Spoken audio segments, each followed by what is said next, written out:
Hi, I'm Mike Fidel from InsurTech, Ohio, and I'm joined by Molly Bonakdarpour of Drive Capital to gather some of her unique insights on the ongoing evolution of InsurTech.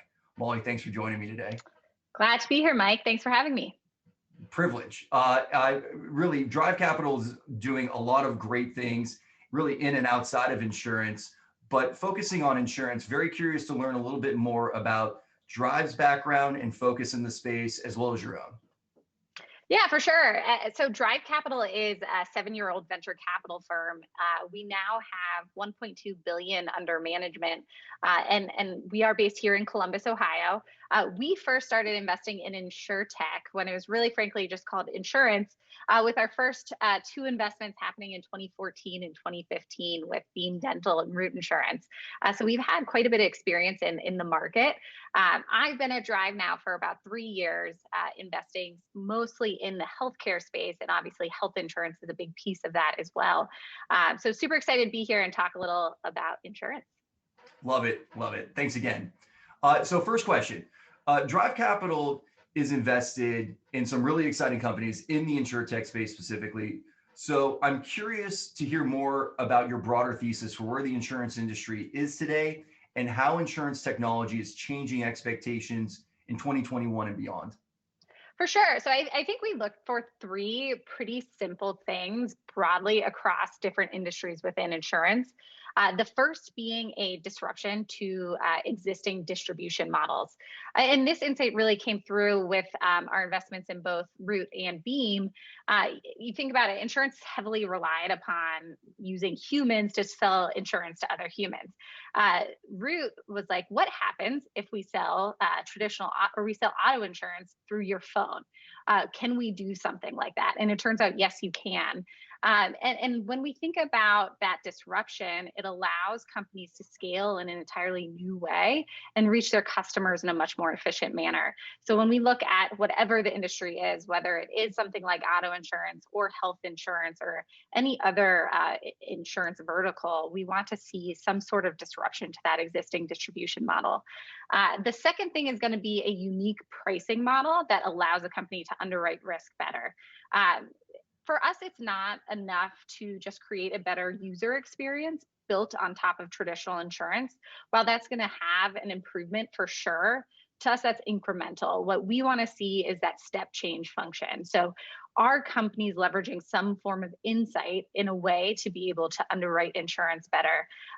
Again, we could point to examples within Beam and Root, but also with more recently with some of our newer investments. So an investment in a company called Sidecar Health actually just completely changed how they think the insurance model should be built, leveraging transparent cash pay prices to create its underwriting model, which allows them to remove this third-party payer aspect of it and put the purchasing power in the hands of the consumer, and that changes the risk profile and ultimately their loss ratios. So that's the kind of step function change we're looking for. And then the last piece is going to be that industry expert that's obsessed with his or her field. Insurance is super complicated. It has a lot of regulatory complexities, and we love that about insurance, but it also means we want to make sure we have the right people involved that know how to navigate that. Because if you can have a company that knows how to navigate those ins and outs, it becomes a really big defensive moat for the business over time. So that piece, whether it's someone who has an actuarial background or maybe worked on the operational side, or there's different ways to find it, we think that's going to be a huge pillar for any future companies to have success.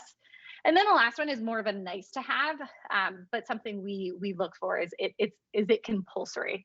Do you have to buy this insurance?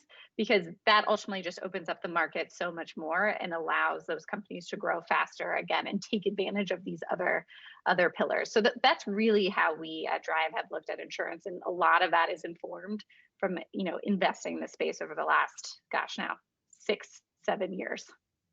Yeah, those pillars are very powerful, and if you can move on all of those naturally, you can see right away why Drive would be excited about opportunities that can touch on both disrupting the distribution model as well as recreating the underwriting approach from the ground up.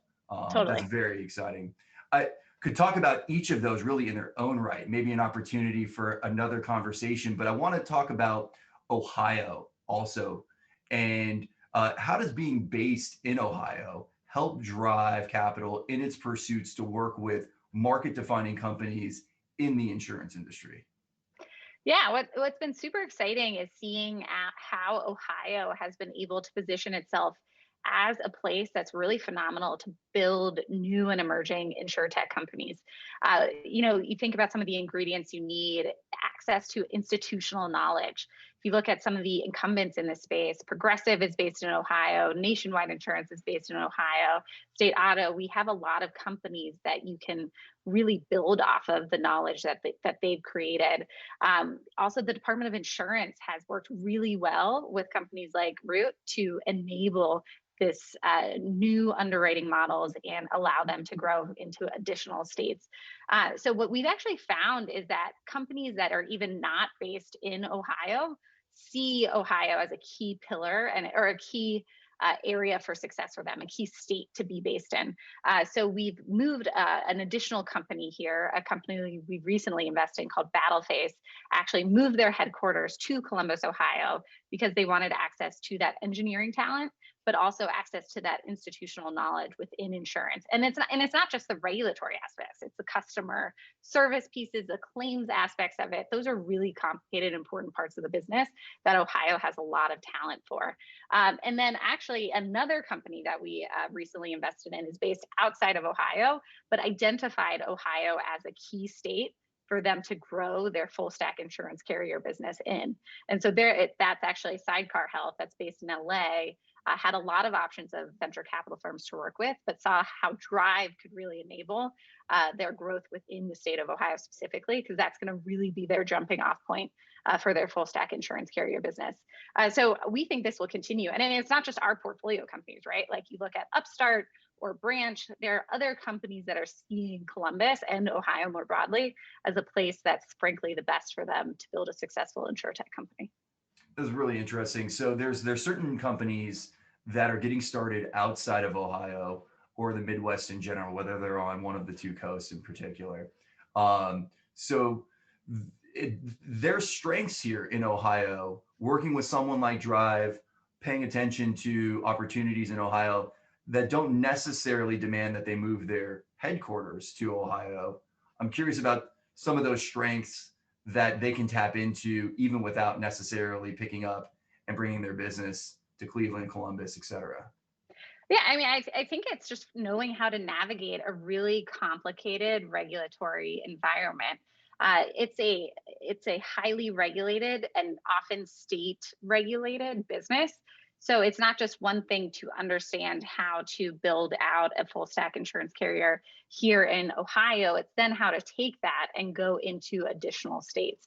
And so having that knowledge and having done it before, and frankly, having made a lot of the mistakes associated with how you scale that type of business, is a really big value add for companies, whether they're going to be based here or not, in terms of leveraging kind of that institutional knowledge that we've created at Drive and from our other portfolio companies. So that is a big strength of having been in this space for a long period of time, because it is hard to build an insurance company, and it is tedious, and it requires a lot of regulatory knowledge. It also requires a lot of legal knowledge. And by being investors in those companies, we can help shepherd them through that process and hopefully minimize the mistakes and increase the time or decrease the time it takes to get into many additional states within the market, because that's ultimately how you unlock the value, is by increasing your state by state footprint. Absolutely. Yeah. Let's close on this. Curious, high level, any particular areas in insurance that Drive believes is a hotbed for change this year or in the short term? Oh, well, I mean, so I think overall, as I said, when we look at insurance, what we love is when it's compulsory. So when there is a reason you have to get this insurance, and that's really been a driving factor in where we invest. So if you look at some of our recent investments, we have two in the health insurance space. You can see how something like COVID really impacts how people think about what their health insurance should do for them. Health insurance is supposed to be your safety net. It's supposed to be how you know what care you can get, how much it's going to cost, and how much you have to pay. But the reality is, with the emergence of high deductible plans and the fact that you have this huge deductible, like you're spending $5,000 to $10,000 before your insurance kicks in, and people are like, "Who has $5,000 to $10,000 to spend before I actually get to use my insurance?" So we think that space will continue to have a huge impact. And obviously, it's a very, very big market. A more unique one that might seem counterintuitive is in the travel insurance space, where we've recently invested in Battleface. It traditionally has not been compulsory, but with something like COVID, more and more countries that people are traveling to are requiring you to have travel insurance to go into those countries. And people are now seeing why it's important to have travel insurance, not just from a trip cancellation perspective, but from a travel medical perspective. If you get sick in another country, how are you going to be able to take care of yourself, your family, get out of that country? Despite the travel restrictions and what we've seen with COVID, that company is experiencing quite a bit of growth. And then outside of that, it really comes down to, those pillars. Can we find more unique distribution models where someone found a way to price risk even better, and then that industry expert? And so if then you can add on top of that, it's compulsory, like that's something we're going to be interested in. So there's a ton more verticals out there that we think can continue to explore. Awesome. Molly, thank you so much for the quick hits, for sharing some of your passion. Really excited to follow Drive and your portfolio companies in 2021. Awesome. Thanks for having me. My pleasure. Thank you.